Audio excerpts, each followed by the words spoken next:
டாஸ்மாக் டெண்டர்களில் முறைகேடுகள் நடந்ததற்காக ஆதாரங்கள் இருந்ததால் தான் இடி ரெய்டு நடத்தியது என்று லஞ்ச ஒழிப்புத்துறை தெரிவித்திருக்கிறது. டாஸ்மாக் டெண்டர்களில் முறைகேடுகள் நடந்ததற்கான ஆதாரங்கள் இருந்ததால் தான் இடி ரெய்டு நடத்தியது என்று லஞ்ச ஒழிப்புத்துறை கூறியிருக்கிறது. விசாகன் ஐஏஎஸ் டாஸ்மாக் அதிகாரிகள் செந்தில் பாலாஜி உதவியாளர் தொலைபேசி உரையாடல்கள் மூலம் முறைகேடு தெரியவந்துள்ளதாக லஞ்ச ஒழிப்புத்துறை தகவல் தெரிவித்திருக்கிறது. டாஸ்மாக் டெண்டர்களில் முறைகேடு நடந்ததற்கான ஆதாரங்கள் இருந்ததால் தான் இடி ரெய்டு நடத்தியதாக லஞ்ச ஒழிப்புத்துறை கூறியிருக்கிறது. விவரங்களை அண்மை செய்தியாக பார்க்கிறோம். டாஸ்மாக் முறைகேடு விவகாரத்தில் செந்தில் பாலாஜியின் முன்ஜாமீன் மனு மீதான விசாரணையில் லஞ்ச ஒழிப்புத்துறை இந்த வாதத்தை முன்வைத்திருக்கிறது.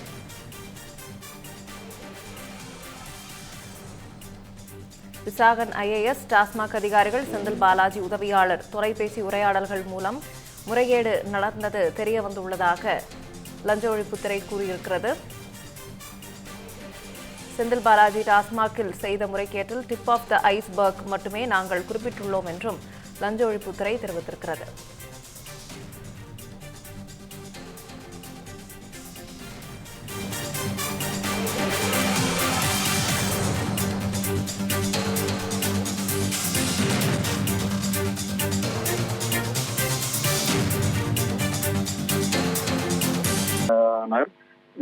நேற்று நீதிமன்றத்தில் 4 பேரும் ஆஜர்படுத்தப்பட்டு நிலையில 4 பேருக்கு ஆகஸ்ட் 12ஆம் தேதி வரை நீதிமன்றத்தை காவலில் வைக்க மேஜிஸ்ட்ரேட் உத்தரவிட்டிருந்தார். இதை தொடர்ந்து அவர்கள் மதுரை மத்திய சிறையில் அடைக்கப்பட்டாங்க.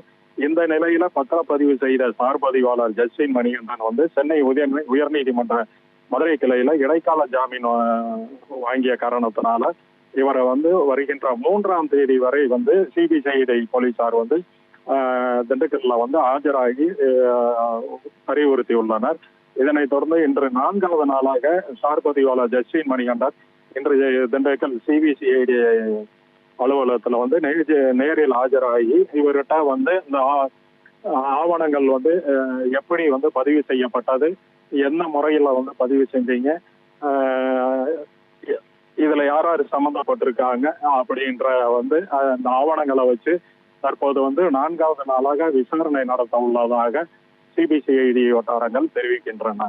பிரியா குறிப்பிடத்தக்கது. விவரங்களுக்கு நன்றி சதீஷ். இந்த மாதிரி யூஸ்ஃபுல்லான இன்ஃபர்மேஷன்ஸை தெரிஞ்சுக்க தமிழ் ஜனம் சேனலை சப்ஸ்கிரைப் பண்ணுங்க.